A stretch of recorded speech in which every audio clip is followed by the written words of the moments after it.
Hmm?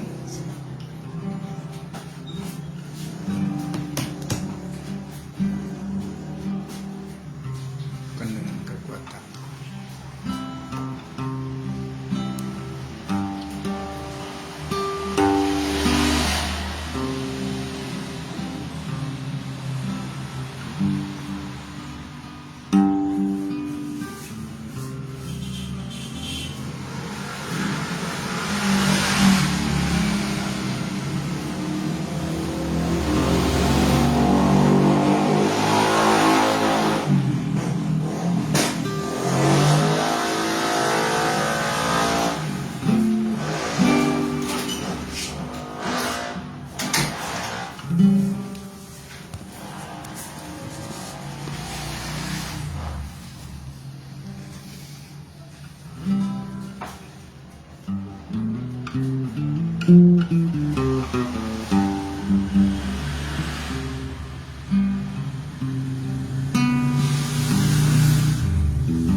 Ya, oke, baik.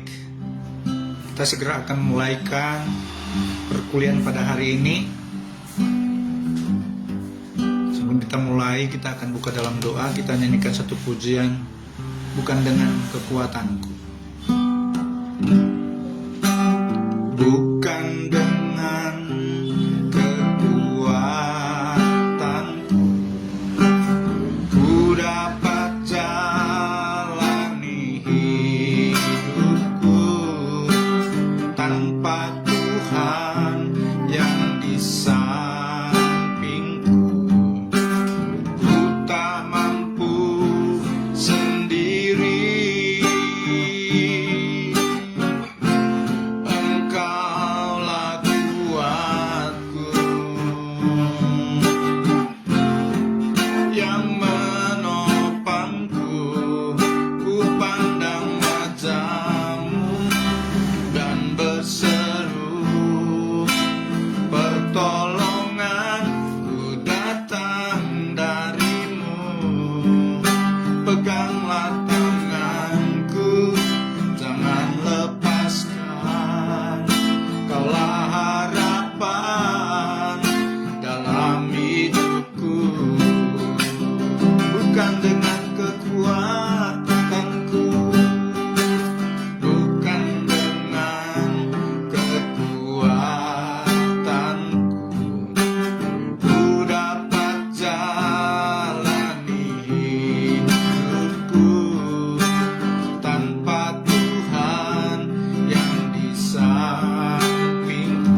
Mari kita satu dalam doa.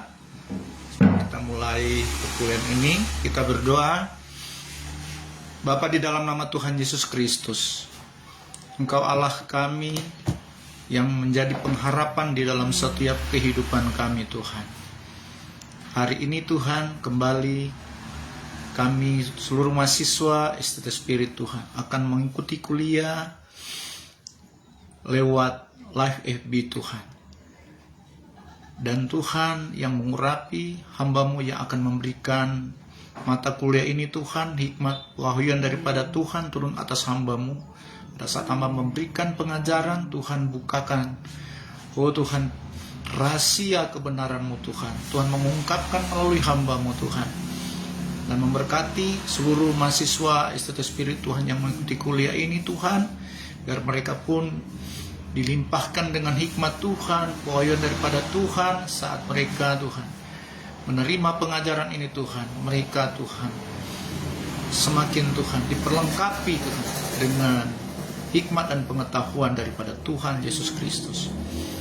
Biar Tuhan berikan signal terbaik juga, Tuhan, bagi seluruh mahasiswa STT Spirit dan yang mengikuti online, Tuhan. Bila Tuhan, mereka dapat, Tuhan, mengikuti tanpa ada gangguan signal, Tuhan. Dalam nama Tuhan Yesus Kristus, jauh dekat, Tuhan, yang mengikuti kuliah, Tuhan, biar mereka dapat mengikuti dengan sungguh-sungguh sampai selesai mata kuliah ini, Tuhan. Seluruh mahasiswa dapat mengikutinya, Tuhan. Dalam nama Tuhan Yesus Kristus, kami akan mulai perkuliahan ini. Haleluya. Amin. Amin. Puji Tuhan. Shalom semua mahasiswa STT Spirit. Kita mulai dengan yel-yel di STT Spirit. Spirit, go. Bertumbuh. Berbuah. Manua. Yes, yes, yes. Puji Tuhan. Oke, kita akan segera mulai.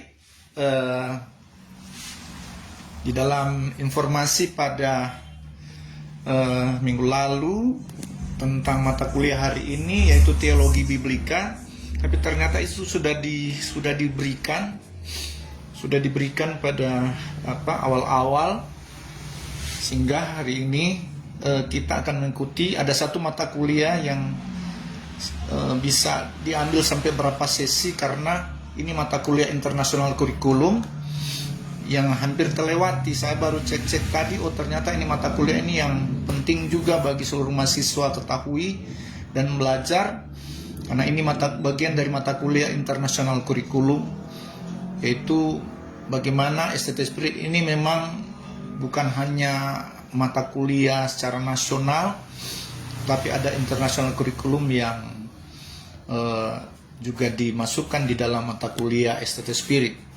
Nah, mata kuliah pada hari ini Leadership and Wisdom, jadi kepemimpinan dan kebijaksanaan, kepemimpinan dan hikmat. Ini harus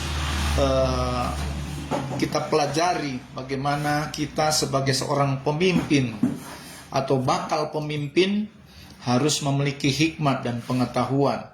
Nah, hikmat dan pengetahuan ini bukan hanya logika manusia yang kita akan terima, tetapi yang terutama hikmat daripada Tuhan. Itu yang harus kita terima, agar supaya kita tidak mengandalkan hikmat manusia, kita perlu hikmat Tuhan. Nah, banyak sekali sekarang pemimpin-pemimpin Kristen atau mahasiswa-mahasiswa Kristen itu diajar tentang hikmat yang justru bukan dari Tuhan, tetapi hikmat dari manusia. Contoh misalnya, belum lama ini ada teman saya, dia ingin sekali belajar bahasa Ibrani. Jadi dia pakai aplikasi, menurut dia itu aplikasi yang juga bagian dari Alkitab, yang ketika mereka ingin cari tahu akar-akar bahasa di dalam Alkitab itu, maka mereka butuh aplikasi itu. Nah, yang saya ketahui aplikasi itu memang penyerapan dari AI yang disalin melalui Google, dan seolah-olah itu dibuat untuk menerjemahkan kata demi kata atau kalimat yang ada di dalam terjemahan baru, kitab Alkitab terjemahan baru, untuk bisa mereka mencari akar-akar bahasa yang ada di situ. Saya mengatakan kalau kamu mencari akar-akar bahasa dari setiap kata terjemahan baru itu dengan pakai Google, maka kamu akan kesasar. Kamu akan mendapatkan penjelasan yang tidak alkitabiah. Karena itu hanya dimunculkan oleh hikmat manusia. Kan itu seperti kamus atau concordance yang dibuat oleh manusia, bukan dari hikmat Allah. Itu sebabnya saya bilang perlu hikmat Allah, dan hikmat Allah itu harus minta kepada Tuhan. Bukan kita cari di Google itu hikmat Allah. Kita tidak akan mendapatkan hikmat yang sebenarnya kalau kita cari di Google atau kita mengandalkan AI. Nah, hikmat daripada Tuhan. AI memang itu kita bisa pakai untuk hal-hal yang berbau umum, atau hal-hal yang mungkin ada bicara tentang kehidupan. Mungkin kita bisa cari-cari kamus itu apa pengertian-pengertian, tetapi hal-hal yang rohani, terutama pengenalan akan Tuhan, itu jangan kita cari di situ. AI bisa saja hanya menyerap orang-orang ilmu pengetahuan manusia, doktor, profesor punya atau tulisan-tulisan yang pernah sudah ada di media itu diserap oleh AI. Kemudian kalau kita cari di Google, apa saja yang itu bisa dimunculkan, tetapi itu bukan hikmat Allah. Itu hikmat manusia yang membuat aplikasi itu.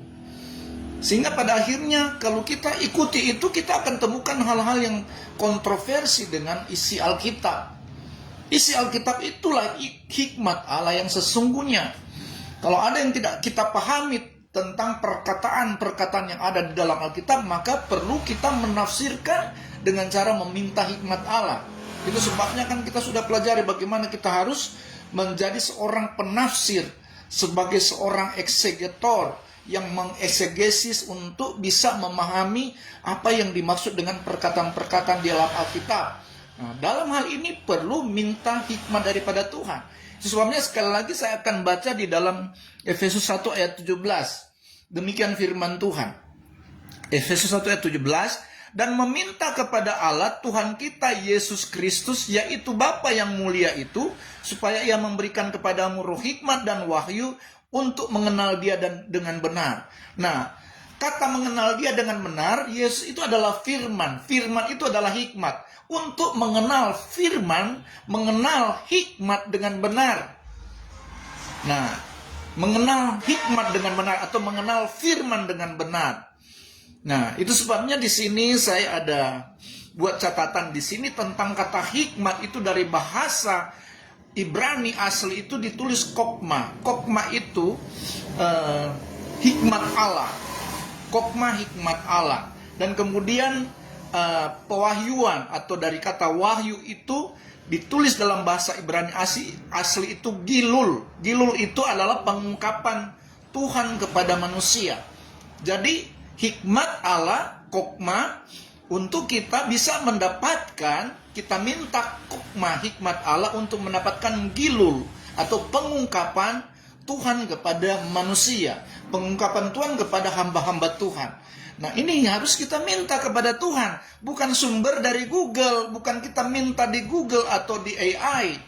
Harus kita minta kepada Tuhan. Ini firman Tuhan katakan supaya kita minta kepada Tuhan, meminta kepada Allah Tuhan kita Yesus Kristus, yaitu Bapa yang mulia, untuk Dia berikan kepada kita roh hikmat dan wahyu. Nah, untuk kita minta kepada Tuhan, kemudian sumber hikmat yang akan kita dapatkan, kembali kita baca Alkitab. Jangan kita buka Google, jangan kita buka concordance. Kembali kepada Alkitab. Yang ada adalah hikmat Allah yang sesungguhnya. Concordance itu ataupun semua aplikasi yang dibuat oleh manusia itu hanya pengetahuan manusia. Makanya penting di sini kita harus paham. Sehingga yang teman saya ini, dia sudah tidak bergereja. Karena katanya mereka mendapatkan pengetahuan-pengetahuan yang harus tanpa harus melalui Alkitab. Bahkan mereka menolak itu perkataan-perkataan Alkitab di dalam Perjanjian Baru. Sehingga ada Alkitab yang menyesatkan itu disebut Alkitab, yang sudah istilah pakai akar bahasa itu yang mereka pakai. Nah, misalnya kitab suci pengagum nama Yahweh, di situ katanya salinan dari akar-akar bahasa yang ada di Alkitab. Nah, itu menyesatkan mereka. Padahal itu tidak ada di dalam penemuan di dalam kitab suci, penulisan yang asli itu tidak ada. Tetapi karena mereka ikut aplikasi, mereka dan banyak sekali sekarang yang disebut Alkitab, tetapi sebenarnya itu terjemahan-terjemahan yang hanya pakai logika manusia. Terjemahan yang asli itu dan yang sempurna itu yaitu Alkitab terjemahan baru. Nah, itu yang harus kita pakai sampai sekarang, dari dulu sampai sekarang harus itu kita pakai.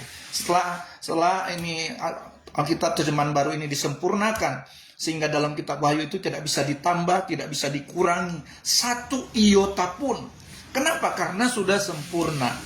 Nah, itu sebabnya kita butuh hikmat daripada Allah, bukan hikmat manusia, bukan hikmat dari Google atau AI, tetapi kita butuh hikmat daripada Allah, sehingga kita boleh benar-benar menjadi pemimpin yang penuh hikmat Allah. Nah, kita lihat selanjutnya. Mata kuliah ini ada banyak ada tujuh sesi di sini. Sesi pertama yang akan kita ikuti hari ini yaitu hikmat melebihi segala harta dan permata. Kemudian kalau sesi yang kedua, pemimpin yang penuh hikmat. Kemudian pemimpin yang memiliki kuasa komunikasi. Keempat, pemimpin yang membangun pemimpin di sekitar Anda. Kelima, pemimpin yang situasional. Kemudian keenam, pemimpin yang berhikmat adalah motivator. Dan ketujuh adalah panduan pelayanan sakramen. Ini pemimpin yang mampu melakukan sakramen-sakramen. Ini sudah di dalam gereja. Jadi kita yang paling utama di sini di bagian pertama, kedua, dan ketiga. Jadi hikmat melebihi segala harta dan permata, pemimpin yang penuh hikmat, dan pemimpin yang memiliki kuasa komunikasi. Mungkin ini yang tiga sesi ini yang mungkin saya bisa karena sesi yang bagian kedua dan ketiga itu cuma pendek saja. Bagian pertama itu yang panjang, yaitu hikmat melebihi segala harta dan permata. Nah, kita lihat di sini ada dasar Alkitabiah tentang hikmat. Dikatakan hikmat adalah hati yang faham menimbang perkara. Nah, seperti yang dimiliki oleh Salomo, ini adalah hikmat yang bisa menimbang perkara. Pernah dihadapkan kepada Raja Salomo, yaitu dua wanita yang memperebutkan anak mereka karena sama-sama mereka melahirkan. Namun ibu yang satu anaknya meninggal, itu yang satu dia hidup, tetapi yang anaknya meninggal ini dia menukar yang meninggal, dia taruh ke ibu yang satu, kemudian dia mengambil yang hidup. Namun pada akhirnya ibu yang memiliki anak yang hidup ini, dia tahu bahwa itu yang meninggal itu bukan anaknya. Tapi pada akhirnya terjadi sengketa antara dua wanita ini memperebutkan anak mereka yang hidup. Nah, pada akhirnya dihadapkan dengan Raja Salomo, karena Raja Salomo ini sudah diberi hikmat oleh Tuhan untuk menimbang perkara. Maka pada akhirnya Raja Salomo mengatakan kepada dua ibu itu supaya anak yang hidup itu lebih baik dipenggal dua, supaya separuh yang satu, separuh yang satu. Nah, itu tujuan daripada Salomo agar dia dapat menemukan siapa ibu yang sebenarnya dari anak yang hidup itu. Nah, ketika Salomo mengatakan bahwa anak yang hidup itu, harus dipenggal dua saja untuk dibagi, maka berkatalah ibu yang sesungguhnya bahwa lebih baik jangan dipenggal, biarlah dia hidup.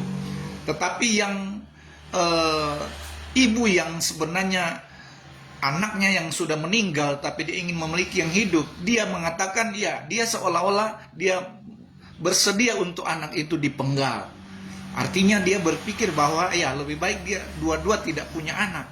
Nah, di situ diketahui bahwa yang melarang Raja Salomo untuk supaya anak itu dipenggal yaitu ibu yang sesungguhnya. Dia yang melarang itu, itulah ibu yang sesungguhnya, karena dia tidak mau anak itu sampai mati dipenggal dua. Dan akhirnya Salomo dapat mengerti bahwa sesungguhnya ibu yang tidak rela anaknya dipenggal, dialah ibu yang sesungguhnya. Nah, itulah hikmat yang Tuhan berikan pada Salomo untuk dia dapat menimbang perkara. Yang kedua, hikmat adalah kepintaran mencapai hasil. Nah, segala sesuatu yang ketika kita meminta hikmat Tuhan, biasanya Tuhan memberikan hikmat dan akal budi. Itu berjalan sama-sama. Jadi kalau hikmat daripada Tuhan, maka ada akal budi yang Tuhan berikan sehingga kita bisa mencapai hasil dalam segala apa yang kita lakukan. Nah, segala sesuatu yang kita lakukan tanpa hikmat dan akal budi itu akan sia-sia. Kita tidak akan mencapai hasil. Tetapi kalau kita punya hikmat Tuhan, kemudian punya akal budi, pasti kita akan mencapai hasil. Karena dari akal budi itu, dari kepintaran yang dari sumbernya hikmat. Jadi dari sumber hikmat inilah kita bisa memiliki akal budi dan bisa mencapai hasil. Baik dalam pelayanan, dalam usaha kerja, kita akan capai hasil. Karena hikmat kan sebenarnya itu adalah firman Tuhan itu sendiri. Dan itu sudah tertulis di dalam Alkitab. Itu Alkitab isinya itu mengandung hikmat Allah. Nah, kemudian yang ketiga, hikmat ilahi itu murni. Jadi murni, dia pendamai, dia peramah, dia penurut, penuh belas kasihan, tidak memihak dan tidak munafik. Jadi hikmat Allah itu kenapa disebut murni? Murni itu sangat berhubungan dengan Roh Kudus. Jadi hikmat daripada Tuhan itu bekerja sama dengan Roh Kudus. Murni, arti murni di sini juga tidak akan salah hikmat Allah itu. Murni, dia tidak akan salah, dia benar. Murni itu merujuk kepada kata benar. Ya dan amin, itu murni. Tidak ada dusta di situ di dalam hikmat Allah. Kemudian dia pendamai. Hikmat itu akan menghasilkan sesuatu yang tidak mengambang di dalam hidup kita, tetapi pasti akan membawa damai di dalam hidup kita. Bawa damai artinya kita bisa mendapatkan hasil yang benar-benar sesuai dengan hikmat itu. Kita bisa mendapatkan sesuatu keputusan yang membawa damai di dalam hidup kita.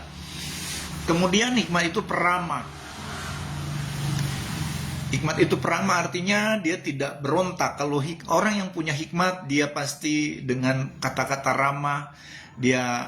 Ramah dalam hal ini dia tetap ada di dalam posisi kebenaran. Nah, orang yang tetap ada dalam posisi kebenaran itu kadangkala dia tegas. Tetapi sebenarnya ketika kita menyampaikan hal-hal yang tegas, itu sesuatu yang ramah sebenarnya bagi orang yang mau menerima. Contoh teman saya itu, saya menegur dia dengan tegas. Tapi saya katakan ini demi kebaikan kamu, demi keselamatan kamu. Nah, ini kan pernyataan untuk membuat dia merasa dengan perkataan saya supaya dia selamat, dia harus keluar dari cengkraman hikmat dunia ini. Nah, saya arahkan itu supaya dengan kata-kata tegas, tetapi itu sebenarnya suatu yang ramah bagi dia. Bukan biasanya orang menanggapi, oh ini sudah seolah-olah dunia bilang menghakimi. Padahal itu kan contoh saya bilang, kamu tersesat, Itu sebenarnya perkataan ramah, bukan perkataan menghakimi. Kan kita mengajar, itu kan mengajar. Sebenarnya orang yang mengajar, kalau dia mengajar tegas, itu demi keramahan, terjadi keramahan kepada orang yang menerima itu, supaya dia bisa mengalami hal-hal yang untuk kebaikannya. Kemudian itu hikmat itu penurut. Kenapa disebut penurut? Karena hikmat itu sumbernya dari Roh Kudus. Roh itu penurut, tapi daging lemah. Kadang ini daging yang merontak. Tapi kalau dia terima itu pasti karena roh itu penurut. Jadi kalau dia merontak bisa saja, meskipun itu suatu kebenaran yang dikerjakan oleh Roh Kudus, karena dia menolak pengajaran itu. Seperti di Hosea 4:6, engkaulah yang menolak pengenalan akan Allah. Jadi saya sudah bilang, ini adalah hikmat Tuhan yang saya sampaikan. Kamu pakai Google, saya pakai hikmat Tuhan. Mana yang lebih tinggi? Tentu hikmat Tuhan. Nah, kamu harus turuti. Karena kalau hikmat Tuhan itu bicara tentang firman Tuhan. Saya bilang, barang siapa meremehkan firman, Alkitab berkata dia akan dihilangkan ingatannya. Sampai dia bilang, oh jangan bersumpah. Kenapa harus bersumpah? Atau mengutuk. Saya bilang, saya bukan bersumpah. Tetapi ini Alkitab yang mengatakan, barang siapa saya berkata hikmat Allah, saya bicara tentang firman. Tetapi kamu berpegang pada hikmat manusia, hikmat dunia. Kamu berpegang pada Google aplikasi. Dan itu tidak benar. Yang benar itu hikmat Allah. Tapi kalau kamu tidak akan menerima, kamu menolak, maka ada akibat. Waktu saya bilang juga ada akibat, bukan berarti saya tidak mengasihi dia. Ini akibat itu artinya dia, itu kan bagian daripada nasihat-nasihat. Makanya kan Estetik Spirit memang mengajarkan segala sesuatu yang Tuhan perintahkan. Nah, apalagi teman-teman kita, kalau sudah tersesat, tidak mungkin kita biarkan. Seperti sahabat saya ini, karena dia sudah teman lama, sahabat lama, kasihan. Dia sudah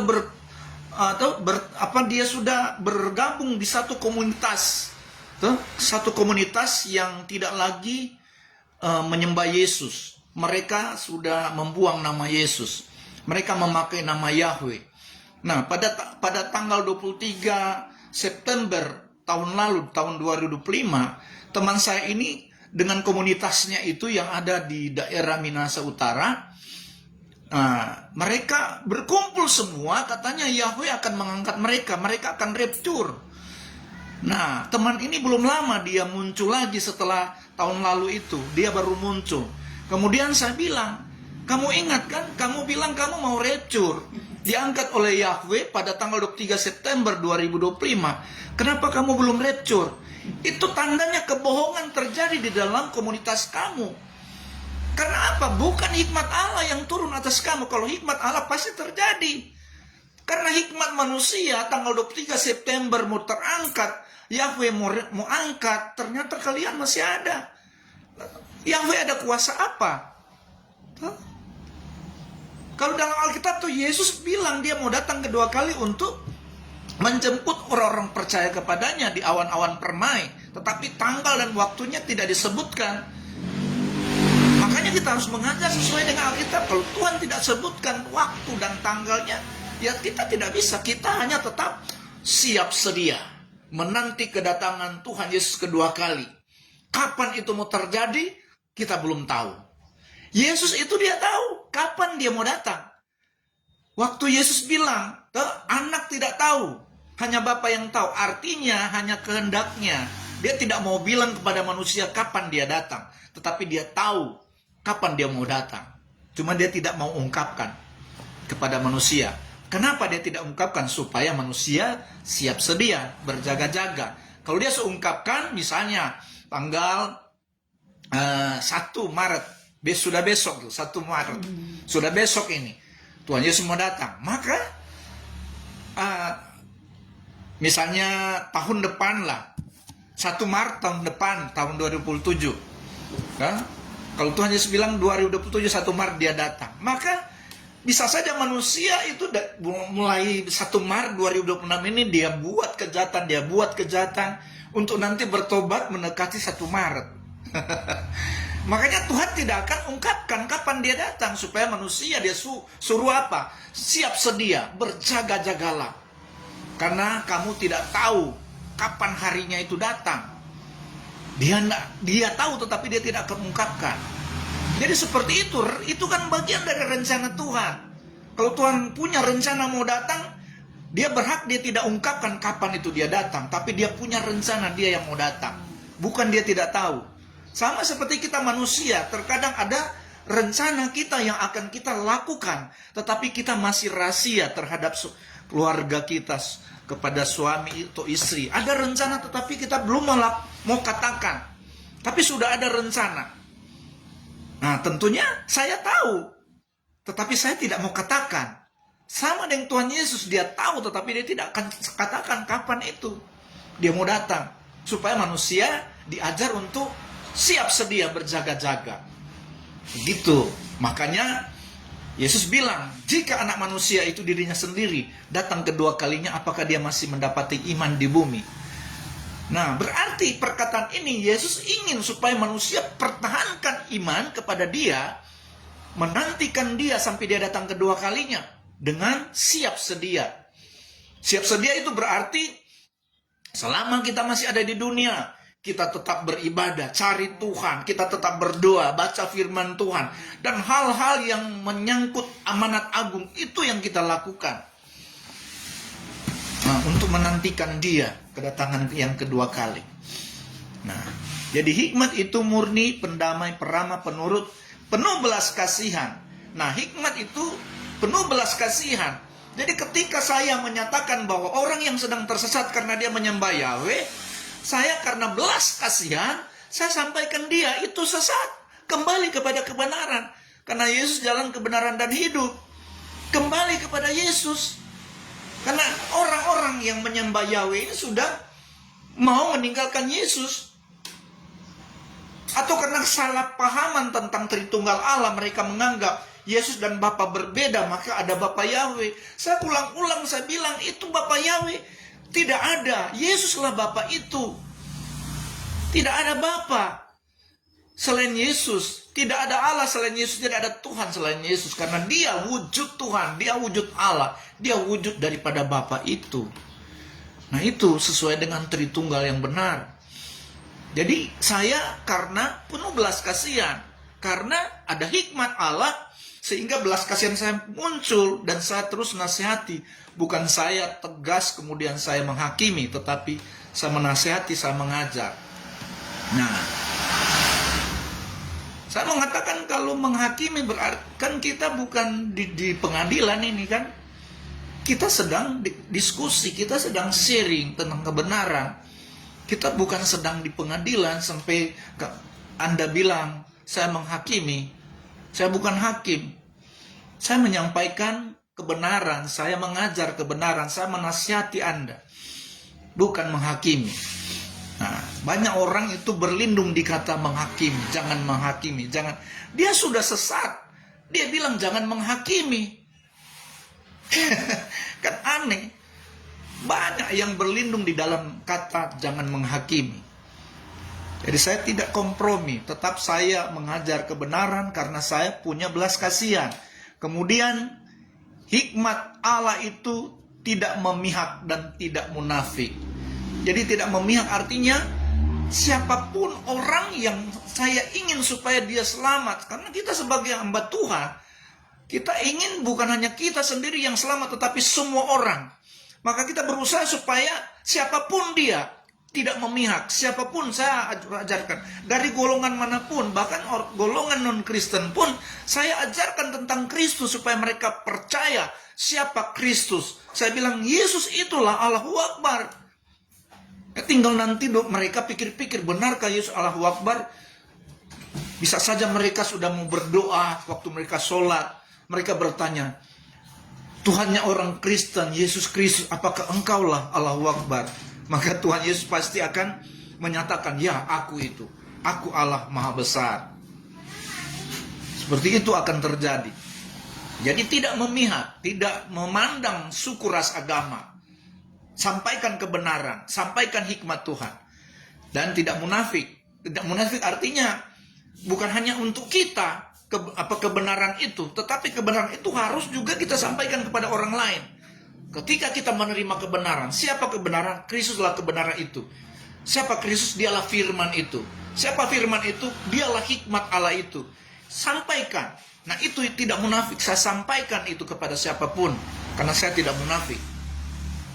Saya tidak mau kompromi dengan ajaran-ajaran yang sesat. Saya tidak mau kompromi dengan Google, pengajaran dari Google. Saya tidak mau kompromi dari yang aplikasi-aplikasi itu yang cari-cari akar bahasa, padahal akhirnya akarnya menyesatkan. Mereka ketemu akar yang akhirnya tidak menemukan sumber air, mata air yang sesungguhnya, tetapi mereka menemukan batu-batu di akar itu, dan akar itu tidak akan, akhirnya pohon itu akan mati. Nah, akar sesungguhnya itu firman Alkitab, yaitu firman Kristus. Itulah akar sesungguhnya, itulah hikmat Allah. Kemudian kita lihat di dalam Yakobus 3 ayat 17. Nanti saudara bisa lihat-lihat juga di PowerPoint yang saya kirim. Ini saya jelaskan dari isi PowerPoint yang ada, yang saya kirim itu. Yakobus 3:17. Tetapi hikmat yang dari atas adalah pertama-tama murni, selanjutnya pendamai. Jadi ini ayat yang tadi saya jelaskan. Kemudian peramah, dia penurut, penuh belas kasihan dan buah-buah yang baik, tidak memihak dan tidak munafik. Jadi ayat ini yang berisikan penjelasan tadi, Yakobus 3:17. Nah, kemudian kita akan belajar satu persatu kata murni. Jadi hikmat itu adalah murni. Dari kata Yunani haknos. Haknos itu artinya murni, suci, tidak bersalah. Itu yang saya bilang.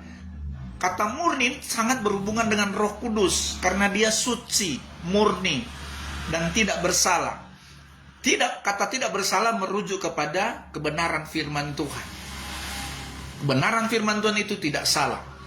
Banyak orang yang sedang, hamba-hamba Tuhan berkata terjemahan baru yang lain cetak itu dia tidak sempurna, itu banyak salah.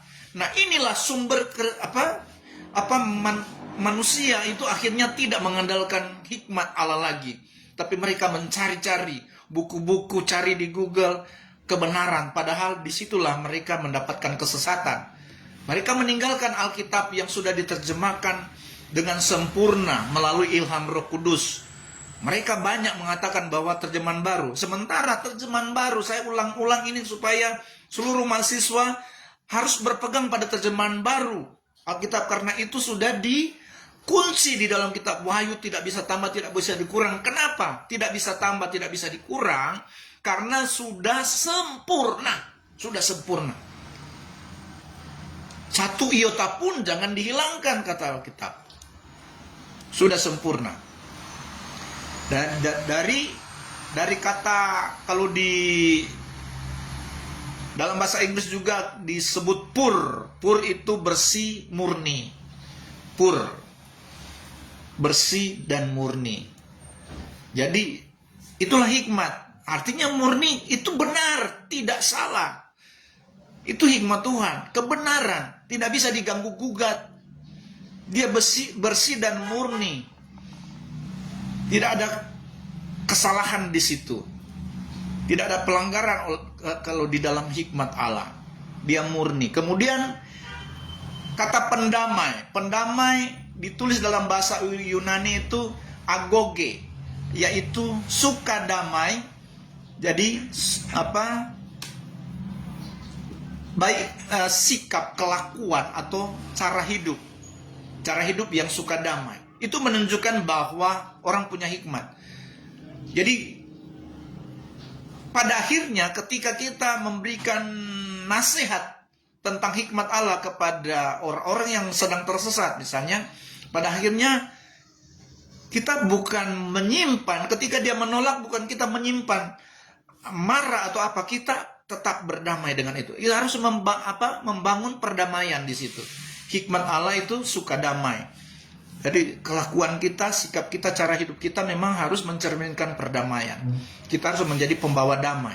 Jadi Mungkin karena dia menolak kebenaran, tetapi seolah-olah secara logika dia menjadi musuh karena menolak kebenaran. Tapi kan bukankah Alkitab mengatakan kasihilah musuhmu? Nah, itu sebenarnya penting. Kita harus menjadi pribadi yang suka damai. Kelakuan kita harus memang benar-benar berubah meskipun yang kita hadapi musuh. Kita tunjukkan cara hidup kita sebagai seorang yang membawa damai. Kemudian di dalam bahasa Inggris itu peaceable. Peaceable itu suka damai, suka membawa damai. Saya banyak sekali tegas-tegas kepada orang yang sedang tersesat karena belajar hikmat-hikmat manusia, hikmat dunia. Tentang rohani, mereka cari hikmat dunia, tidak mencari hikmat Allah, sehingga mereka terjebak dengan pengejaran-pengejaran yang sesat. Maka saya harus tegas menyampaikan kepada mereka, tetapi setelah saya sampaikan ketegasan itu, tetap saya berdamai dengan mereka. Saya tidak marah dengan mereka. Saya tetap mau supaya mereka kembali kepada kebenaran, mereka kembali kepada Yesus sebagai jalan kebenaran dan hidup. Kemudian ada kata perama tadi di situ, di dalam bahasa Yunani itu disebut epeikes. Epeikes itu rama atau perama dan kebaikan hati. Nah, segala sesuatu ketika kita sampaikan hikmat Tuhan kepada orang-orang agar dia memiliki hikmat, dia memiliki kebenaran. Nah, itu bagian dari kebaikan hati kita kepada orang itu. Tetapi terkadang kan ketika dia menolak apa yang kita sampaikan tentang hikmat Allah. Nah, seperti kata firman Tuhan, orang seperti memberi makanan, memberi sesuatu kepada babi. Artinya seolah itu sia-sia. Tidak. Kalau menurut saya ketika kita sampaikan itu, berbicara firman, bicara kebenaran, nah itu akan menjadi benih yang membuat orang itu bisa berubah. Nah, menyampaikan hikmat Allah itu adalah merupakan bagian dari kebaikan hati kita kepada orang yang sedang tersesat, supaya dia boleh kembali lagi. Itu bagian keramahan kita, bagian sosialisasi kita dengan orang yang mungkin kita kenal, bahkan orang yang tidak kenal, yang tidak kita kenal sekalipun, kita harus menyatakan kebaikan hati kita karena Tuhan Yesus mengasihi semua orang. Jadi melalui kehidupan kita lah kita harus pancarkan kebaikan kita, perhatian kita. Nah, bicara tentang kebaikan ini bicara perhatian kita kepada orang lain, menyangkut keselamatan. Itu berbicara juga peduli kita, kepedulian kita kepada orang lain supaya mereka selamat. Makanya itu memang saat kita menjalankan tugas amanat agung Tuhan Yesus memang dengan berbagai cara. Kemungkinan ketika kita pergi di satu tempat untuk kita dapat menyampaikan kebenaran firman Tuhan, maka kita harus ramah, berbaik hati dengan mereka, atau kita bisa menyatu dengan gaya hidup mereka. Misalnya di dalam satu daerah pedalaman, kemudian di situ rata-rata orang-orang punya pencarian itu petani. Nah, mungkin kita dengan kebaikan hati kita, dengan cara kita mau memberitakan kabar baik, memberitakan Injil, kita menjadi seorang petani juga untuk mereka, sama-sama membantu mereka. Kita bertani sama-sama dengan mereka, membantu mereka untuk mencangkul atau apa saja yang kita lakukan, agar supaya Injil kita bisa sampaikan kepada mereka. Karena dari kebaikan hati, dengan cara hidup kita yang sosial, kita ramah dengan mereka, kita menyatu dengan orang-orang yang di daerah itu yang kita layani, maka mereka akan menerima apa yang kita sampaikan, yaitu kabar baik. Itu bagian dari strategi untuk penginjilan. Strategi penginjilan. Kemudian di dalam bahasa Inggris itu ditulis gentle, itu lemah lembut, berperasaan baik, ramah dengan hati-hati. Gentle, lemah lembut, berperasaan baik. Kemudian tadi juga ada kata penurut. Dalam bahasa Yunani itu hetoimos. Itu penurut, hetoimos dalam bahasa Yunani, yang tersedia atau yang sudah siap. Jadi arti hetoimos itu yang tersedia, yang sudah siap. atau siap sedia. Jadi hikmat Allah itu disebut penurut, artinya hikmat Allah itu memang ketika kita minta kepada Tuhan sudah tersedia di dalam kehidupan kita. Amin.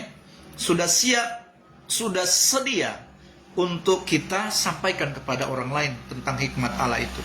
Karena memang hikmat Allah kan pada intinya kabar baik juga yang harus kita sampaikan, tersedia di dalam kehidupan kita. Makanya ketika kita minta hikmat Allah, hikmat itu tersedia dan hikmat itu penurut. Penurut dalam arti kita harus sampaikan, harus kita duplikasikan hikmat Allah itu. Tuhan beri hikmat kepada kita, Tuhan beri firman kepada kita untuk kita sampaikan kepada orang lain.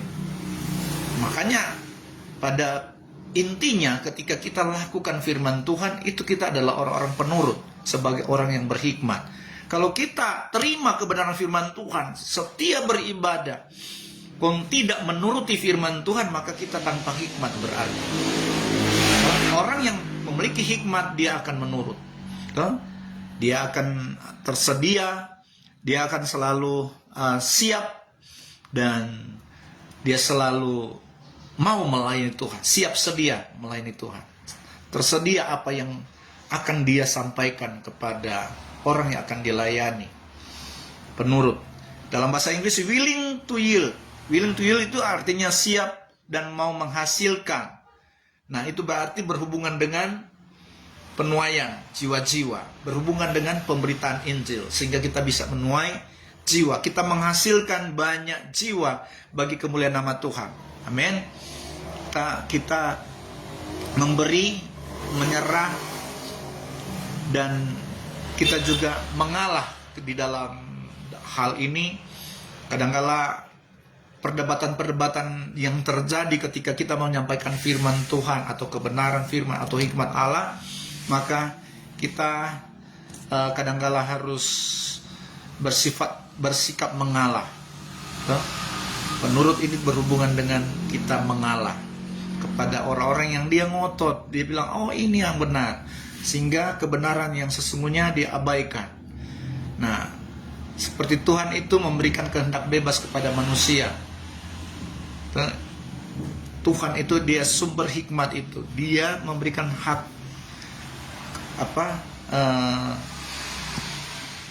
hak kepada manusia untuk memilih apa yang dia mau lakukan, menurut firman atau menurut kata manusia, menurut hikmat Allah atau menurut hikmat dunia.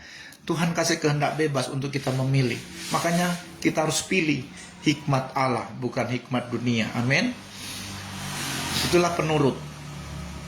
Kemudian hikmat Allah itu penuh belas kasihan. Dalam bahasa Yunani itu eleos, belas kasihan.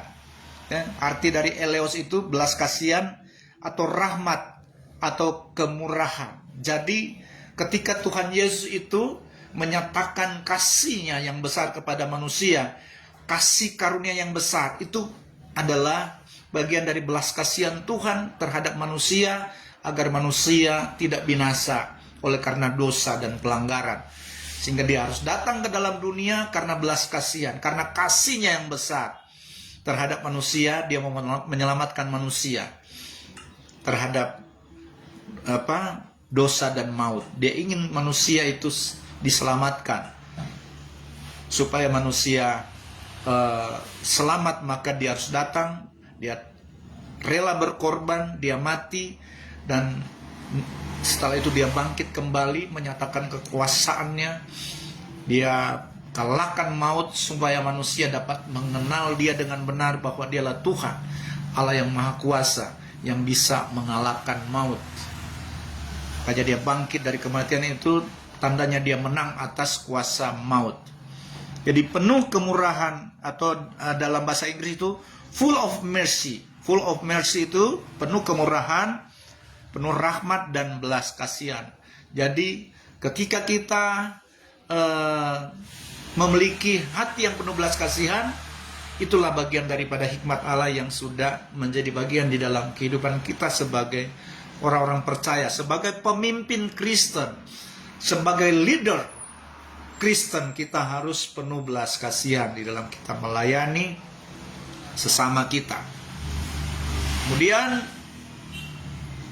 sebagai pemimpin Kristen yang punya hikmat Allah, dia harus memiliki buah-buah yang baik.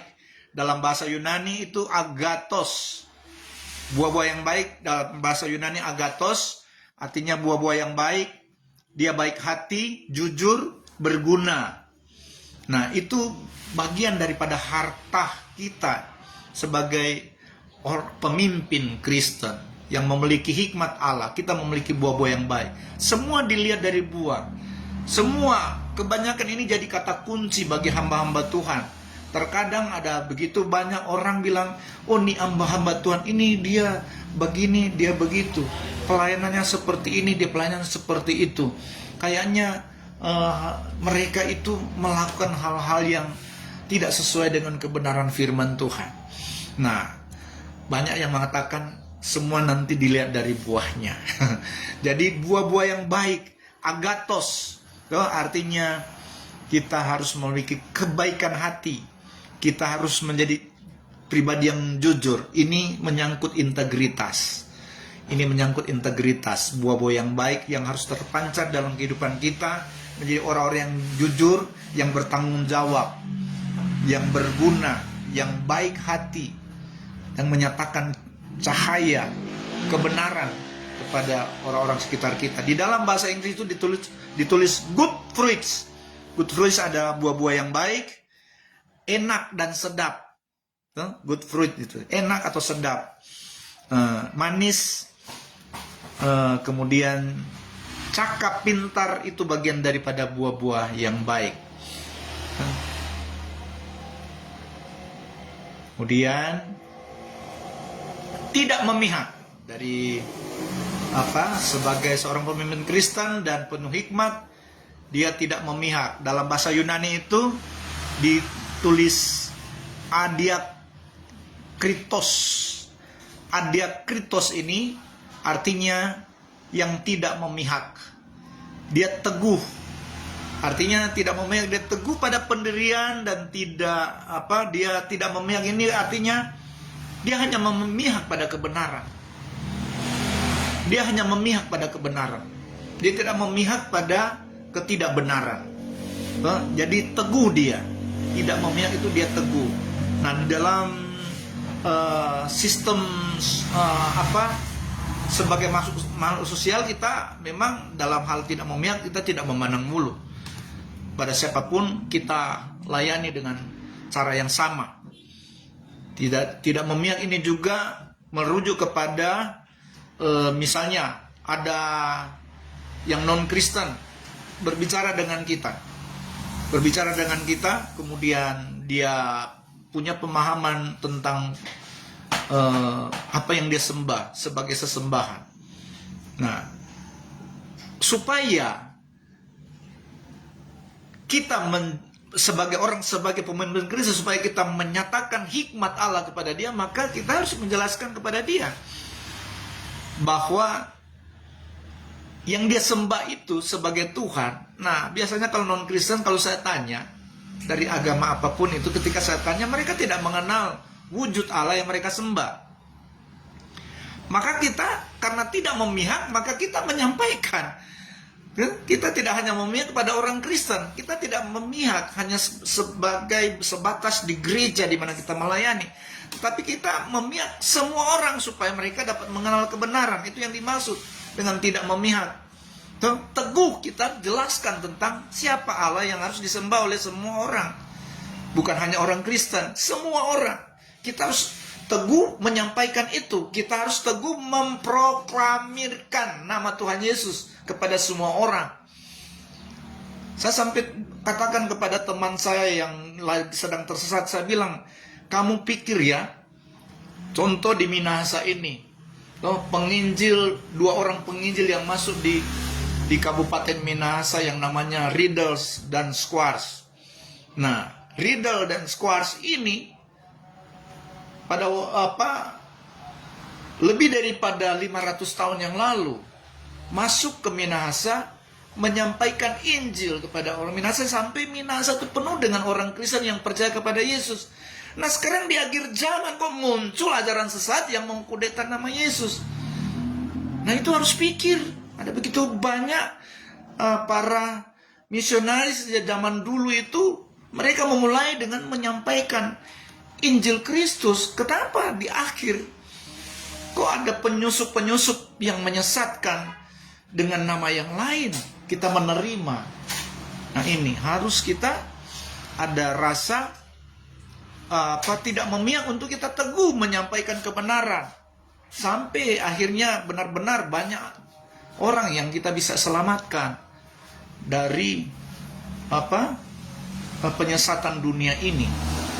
Jadi tidak memihak di dalam bahasa Inggris itu without partiality. Jadi artinya tanpa sikap memihak. Jadi kita tanpa sikap memihak, kita bukan hanya untuk kita artinya, tetapi kebenaran itu juga untuk semua orang. Karena untuk itulah juga Yesus datang ke dalam dunia, supaya kebenaran itu disampaikan kepada semua orang.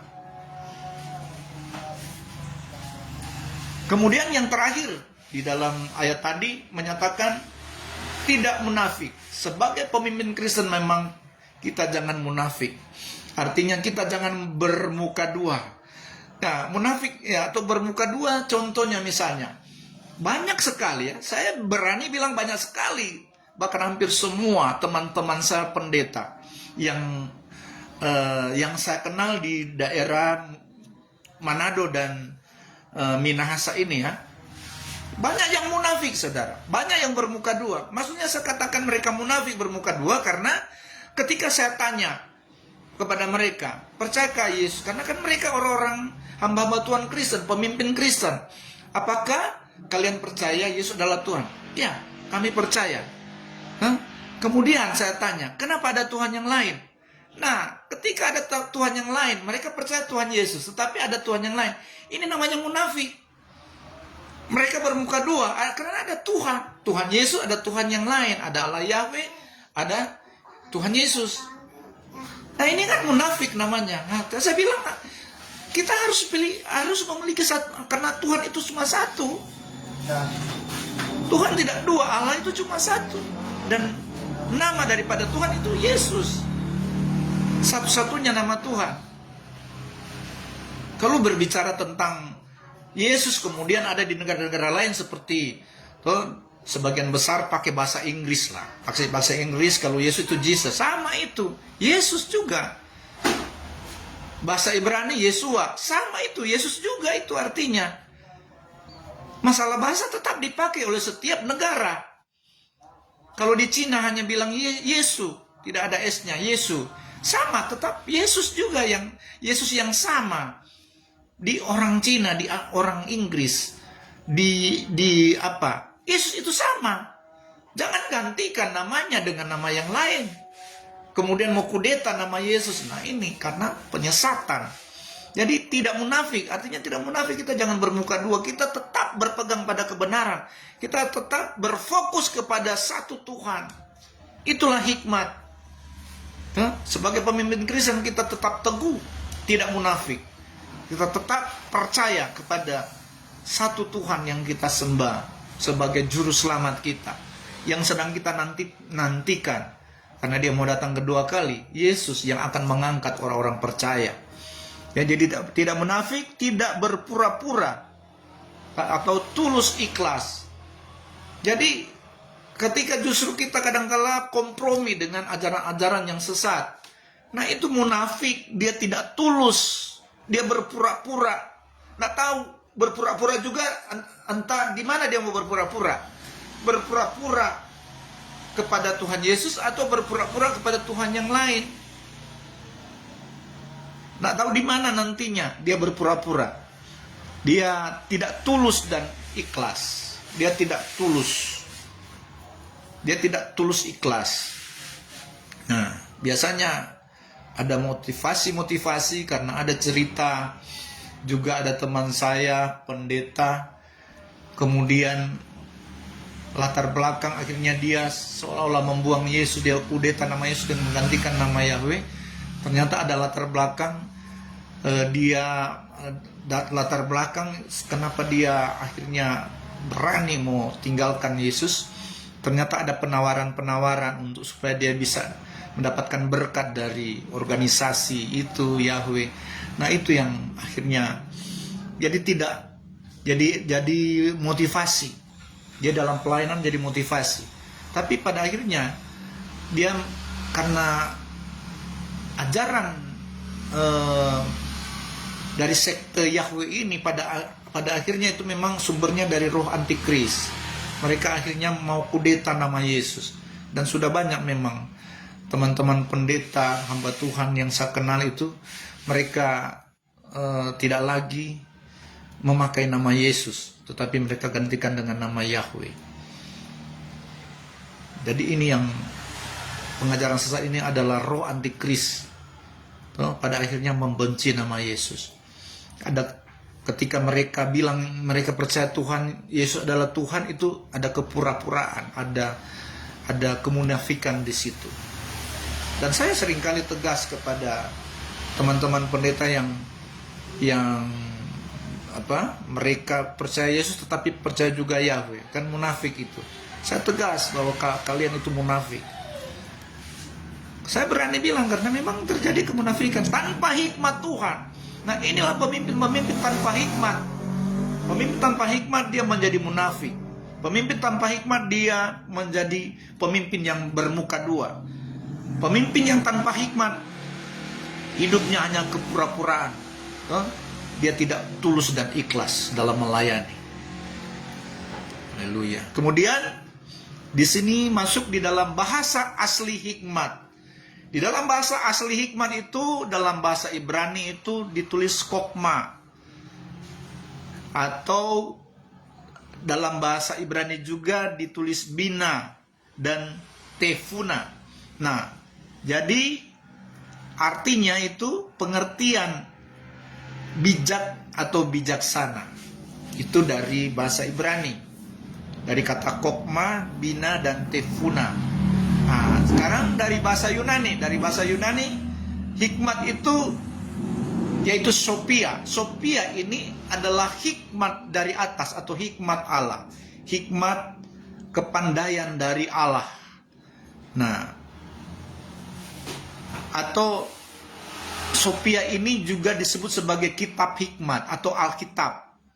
Alkitab itu kitab hikmat, sumber hikmat. Nah, Sophia, jadi intinya Sophia itu adalah hikmat daripada Allah, hikmat yang dari atas. Kemudian ada juga kata sopos di dalam bahasa Yunani yang artinya berhikmat, yang berpendidikan, yang pandai. Dalam arti ini pendidikan yang benar, kepandaian yang benar, hikmat daripada Allah, hikmat yang dari atas, sopos. Kemudian dari bahasa Yunani juga ada kata sunetos. Nah, sunetos diterjemahkan jadi arti cerdas. Jadi arti dari sunetos cerdas. Nah, ini adalah kepintaran atau akal budi. Hikmat manusia, sunetos. Hikmat manusia. Jadi beda dengan Sophia atau sopos. Kalau sunetos ini hikmat manusia atau kecerdasan manusia. Jadi sunetos ini bicara tentang kecerdasan. Nah, AI itu kecerdasan, artinya kecerdasan IT yang akhirnya terhubung kecerdasan itu dengan Google. Kita bisa cari apa saja lewat Google. Itu kecerdasan dunia, kecerdasan yang oleh hikmat dunia, yang hanya pakai akal budi. Namanya sunetos. Berbeda dengan Sophia adalah hikmat dari Allah yang bersumber dari kitab hikmat atau Alkitab. Nah, kemudian dalam bahasa Inggris itu disebut wisdom, kebijaksanaan, kearifan. Nah, wisdom ini kebijaksanaan, kearifan, itu bisa saja wisdom itu sumbernya dari Allah, hikmat dari atas. Bisa saja wisdom itu hanya akal budi, tapi dipakai kata wisdom. Kemudian karunia hikmat seringkali beroperasi bersamaan dengan karunia rohani ilahi. Nah, itu sebabnya hikmat ini adalah bagian daripada karunia Allah bagi manusia. Makanya kita harus minta kepada Tuhan sumber karunia itu. Dia akan berikan karunia hikmat kepada kita. Bahkan ketika Tuhan berikan karunia hikmat bagi kita, bahkan kita dapat mengenal rahasia Allah. Artinya mengenal rahasia Allah, kita dapat memahami setiap perkataan-perkataan firman Tuhan di dalam Alkitab. Artinya kita dapat mengenal rahasia Allah. Melalui eksegesa, kita menafsirkan. Tuhan berikan karunia itu, pengungkapan. Dia ungkapkan semua. Jadi dia berikan pengungkapan, gilul, pengungkapan Tuhan kepada manusia. Dari kata gilul. Nah itu sebabnya penting kita harus minta hikmat itu. Karena dia seringkali beroperasi bersamaan dengan karunia rohani lain.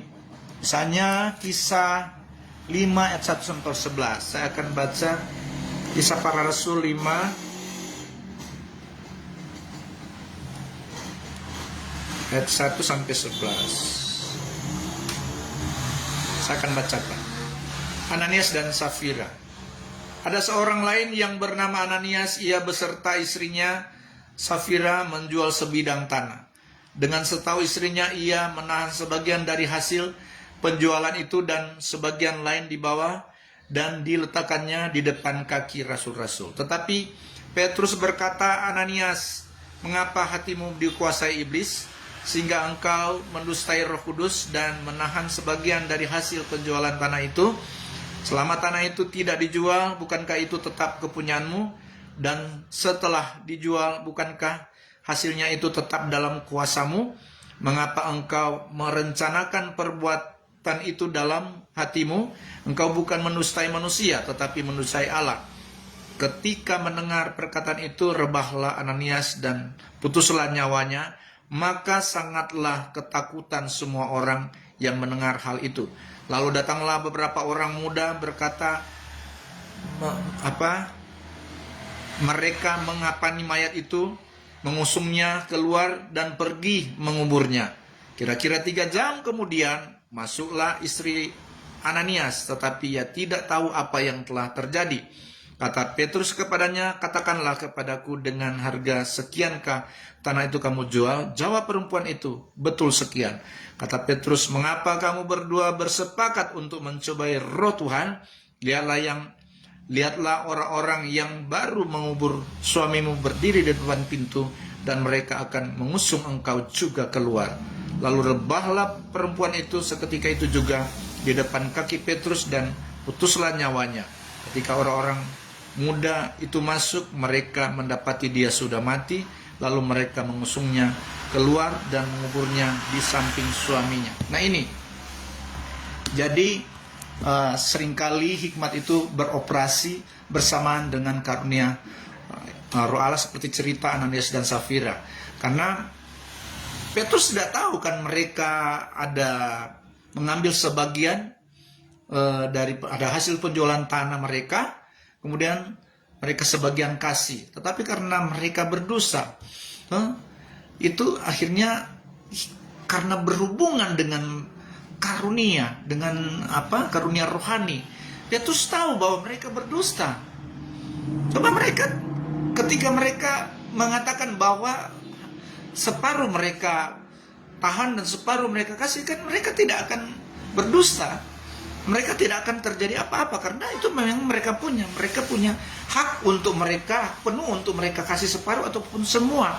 Tetapi jangan mendustai Roh Kudus.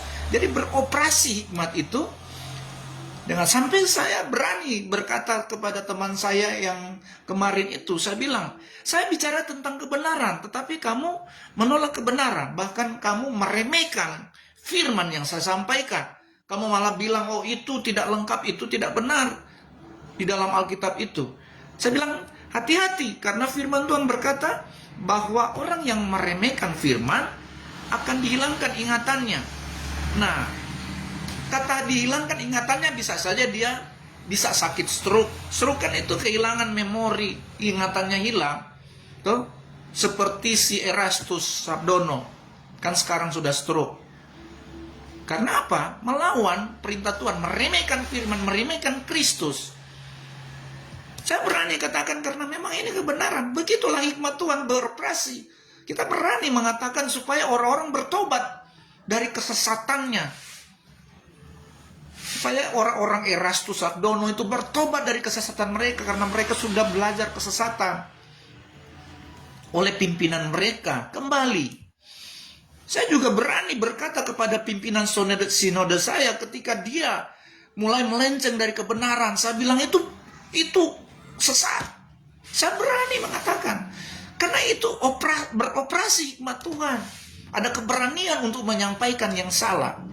Sebagai pemimpin kita harus tegas. Makanya ini kita belajar leadership and wisdom ini. Kepemimpinan dan hikmat itu harus sama-sama berjalan. Dan kita harus nyatakan di dalam kepemimpinan kita sebagai orang yang berhikmat. Hikmat Allah harus ada pada setiap orang Kristen sebagai pemimpin Kristen. Kisah 16 ayat 16 sampai 18. Kisah 16 ayat 16. Demikian firman Tuhan, Kisah Para Rasul 16 ayat 16 sampai 18. Pada suatu kali ketika kami pergi ke tempat sembahyang itu, kami bertemu dengan seorang hamba perempuan yang mempunyai roh tenung. Dengan tenungannya tuan-tuannya memperoleh penghasilan besar. Ia mengikuti Paulus dan kami dari belakang sambil berseru, katanya, orang-orang ini adalah hamba-hamba Allah yang maha tinggi. Mereka memberitakan kepadamu jalan kepada keselamatan. Hal itu dilakukannya beberapa hari lamanya. Tetapi ketika Paulus tidak tahan lagi akan gangguan itu, ia berpaling dan berkata kepada roh itu, demi nama Yesus Kristus, aku menyuruh engkau keluar dari perempuan ini. Seketika itu juga keluarlah roh itu. Ini roh, yaitu roh tenung pada perempuan ini.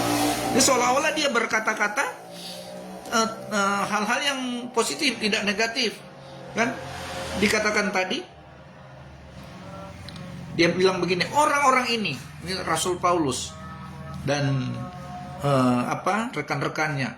Orang-orang ini adalah hamba Allah yang maha tinggi. Mereka memberitakan kepadamu jalan kepada keselamatan.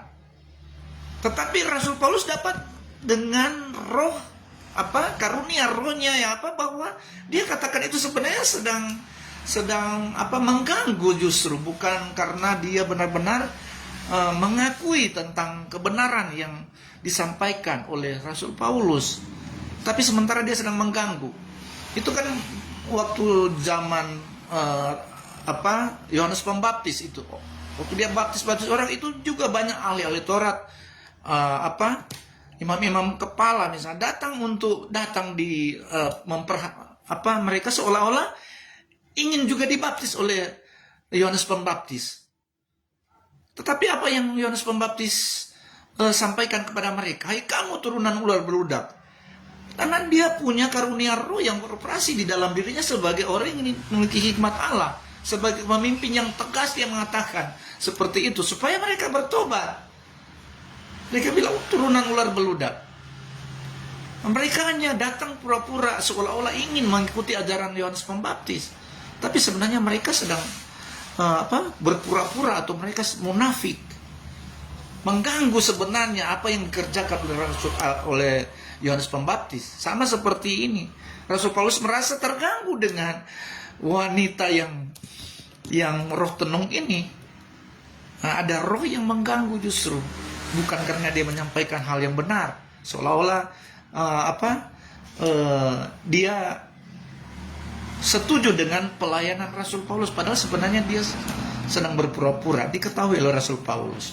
Nah ini penting, kita sebagai pemimpin Kristus punya karunia. Nah karunia itu memang benar-benar beroperasi dengan hikmat itu beroperasi dengan karunia rohani kita. Kemudian hikmat merupakan karunia rohani yang penting. Jadi hikmat Allah itu karunia rohani yang penting. Jadi makanya kita sebagai pemimpin Kristen, kita harus memiliki hikmat Tuhan, dan itu hanya minta kepada Allah Bapa Tuhan kita yang akan memberikan roh hikmat dan wahyu untuk kita mengenal kebenaran, mengenal Dia dengan benar. Nah, kemudian berikutnya nilai-nilai Kristiani melebihi hikmat dunia.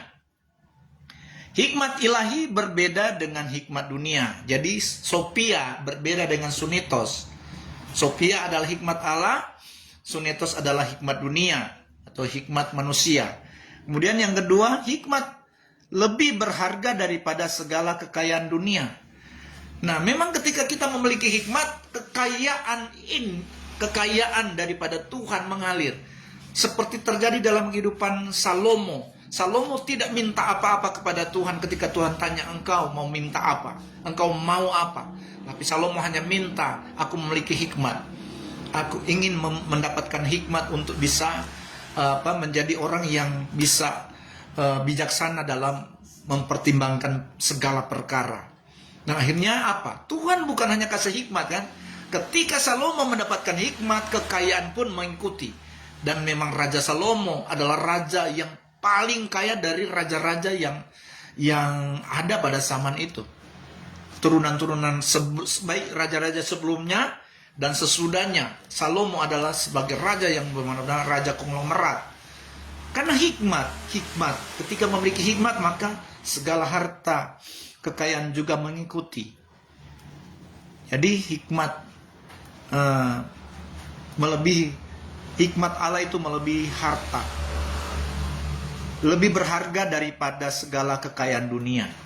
Karena memang ketika memiliki hikmat Allah, kita akan mendapatkan berkat-berkat Tuhan di dalam kehidupan kita sebagai pemimpin Kristen, sebagai hamba-hamba Tuhan. Kemudian keempat, bagaimana mendapatkan hikmat dalam kehidupan kita? Hikmat ilahi milik Allah, karena itu kita harus meminta dari Tuhan. Nah, itu yang tadi saya sudah bacakan. Kita harus minta kepada Allah Tuhan kita Yesus Kristus untuk kita mendapatkan hikmat dan wahyu daripada Tuhan. Saya baca lagi tadi ayat tadi. Meminta kepada Tuhan hikmat dan wahyu. Efesus 1 ayat 17. Dan meminta kepada Allah Tuhan kita Yesus Kristus, yaitu Bapa yang mulia itu, supaya Ia memberikan kepadamu hikmat dan wahyu. Untuk mengenal kebenaran, perlu meminta kepada Tuhan hikmat dan wahyu daripada Tuhan Yesus Kristus. Kita bisa mencari hikmat di luar. Kita tidak bisa mencari hikmat di luar hikmat Tuhan. Hikmat dunia itu menyesatkan. Kemudian setiap anak Tuhan yang sudah lahir baru sudah memiliki dasar untuk menerima hikmat ilahi atau hikmat Tuhan. Jadi inti untuk kita mendapatkan hikmat memang harus lahir baru. Nah, lahir baru itu selain kita menerima Yesus sebagai Tuhan dan Juru Selamat, tentunya ada praktek di dalam kelahiran baru itu melalui baptisan. Baptisan itu melambangkan kematian Kristus. Kita masuk dalam air, kemudian bangkit bersama Kristus ketika kita keluar dari air.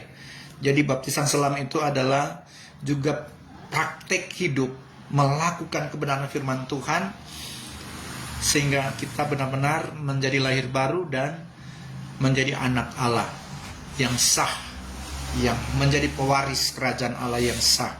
Karena saat keluar dari air kita dimeteraikan oleh Roh Kudus.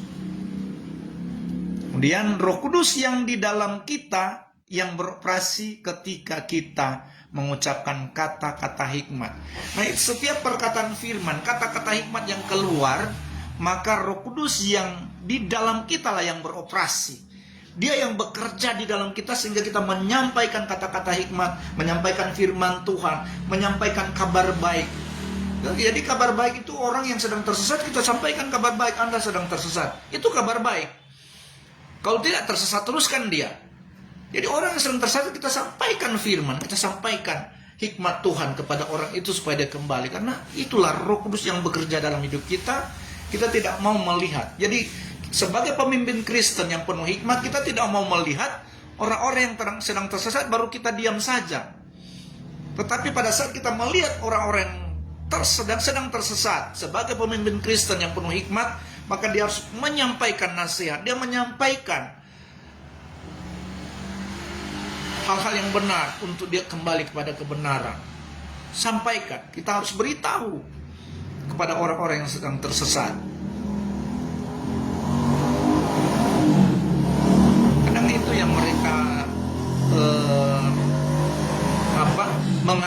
kita menghakimi. Kita menghakimi padahal kita berikan nasihat kepada mereka supaya mereka kembali pada kebenaran. Bukan menghakimi, tetapi justru itu menasehati kepada mereka supaya kembali kepada jalan kebenaran dan hidup, kepada keselamatan. Kembali ke laptop istilahnya. Kembali pada Yesus. Nah, itu yang yang harus kita pertahankan sebagai pemimpin Kristen yang memiliki hikmat Allah. Kristus adalah firman yang hidup, itu harus benar-benar nyata di dalam kehidupan kita untuk supaya kita pancarkan melalui kehidupan kita, perkataan kita, cara hidup kita sebagai pembawa terang dan pembawa kabar baik, menjadi saksi Kristus dimanapun kita berada. Nah, jadi mungkin di berikut nanti saya buat sesi kedua, nanti saya akan sampaikan tentang pemimpin yang berhikmat dan punya otoritas.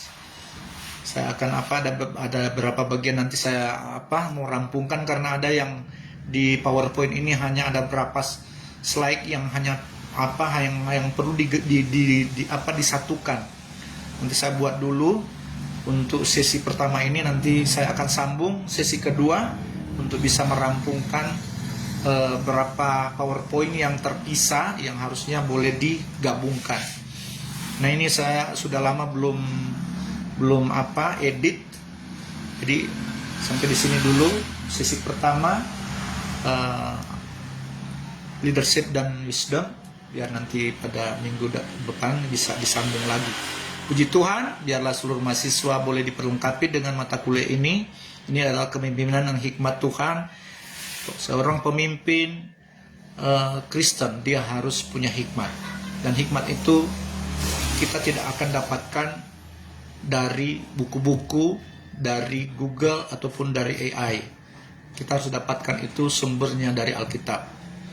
Dan saat kita mencari sumber di dalam Alkitab, kita harus minta kepada Tuhan Allah kita, yaitu Yesus Kristus, Bapa yang mulia itu, supaya dia memberikan kita roh hikmat dan wahyu untuk mengenal kebenaran, dan kebenaran itu yang memerdekakan kita, dan kita menjadi orang-orang yang membawa orang lain juga merdeka dengan hikmat yang kita sampaikan, dengan firman Tuhan yang kita sampaikan kepada orang-orang, atau pengajaran-pengajaran yang benar tentang hikmat Tuhan.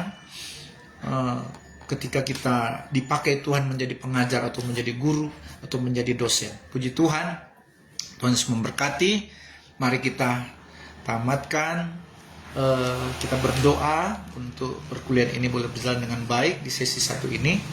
Mari kita berdoa. Tuhan Yesus, kami bersyukur buat hikmat-Mu yang sudah Engkau berikan bagi kami, bagi hamba-Mu yang sudah menyampaikan mata kuliah leadership and wisdom ini, Tuhan. Biar Tuhan memberkati, Tuhan mengurapi hamba dengan pengurapan baru, hikmat kewahyuan daripada-Mu, mengalir terus dalam kehidupan hamba-Mu, untuk hamba dapat mengajarkan segala sesuatu yang Kau perintahkan untuk terus diajarkan kepada seluruh mahasiswa STT Spirit. Demikian seluruh mahasiswa STT Spirit yang sudah mengikuti perkuliahan ini, Tuhan, hikmat Tuhan turun atas mereka semua. Dan Tuhan, mereka juga Tuhan meminta hikmat kepada Tuhan, dan Tuhan memberikan hikmat dan kewahyuan bagi mereka, Tuhan, untuk mereka dapat menerima kebenaran-kebenaran firman-Mu, Tuhan. Dan hikmat itu juga Tuhan akan memberkati kehidupan mereka, dan bahkan menjadi terang bagi banyak orang. Hikmat Tuhan adalah firman yang hidup, yang akan terus berkarya melalui kuasa Roh Kudus di dalam setiap kehidupan seluruh mahasiswa STT Spirit, Tuhan. Terpujilah nama Tuhan Yesus. Kami bersyukur buat mata kuliah leadership and wisdom ini, Tuhan, sudah disampaikan bagi seluruh mahasiswa. Dan pada minggu yang akan datang akan diberikan juga sesi kedua. Biar Tuhan menolong supaya terjadi perampungan untuk PowerPoint yang akan hamba rampungkan, Tuhan, di sesi kedua, Tuhan. Dalam nama Tuhan Yesus Kristus, kami juga bersatu hati berdoa sebagai mahasiswa, sebagai dosen-dosen STT Spirit, baik STT Spirit kelas Tondano, Sulawesi Utara, kelas Timika Tuhan. Satu-satu berdoa buat pendeta Rudol Labok Tuhan, yang sedang dalam Tuhan perawatan Tuhan, sakit jantung Tuhan. Kami bersatu hati berdoa Tuhan, kuasa mujizat Tuhan biar melawat, menjamah kehidupan pendeta Rudol Labok Tuhan, yang mahasiswa kelas Timika Tuhan. Tuhan, jamah dia Tuhan, biar Tuhan lakukan sesuatu terbaik melalui Tuhan dokter yang merawatnya. Tuhan, tolong dia, biar Tuhan kuasa Allah, hikmat Tuhan, bahkan mujizat Tuhan dinyatakan bagi pendeta Rudol Labok Tuhan. Dia disembuhkan, dipulihkan, bahkan Tuhan berikan organ jantung baru Tuhan. Dalam nama Tuhan Yesus Kristus terjadi mujizat bagi Bapak Pendeta Rudol Labok Tuhan. Terpujilah nama Tuhan Yesus. Kami berdoa mengucap syukur. Haleluya, haleluya, amin. Puji Tuhan, Tuhan Yesus memberkati kita semua. Shalom.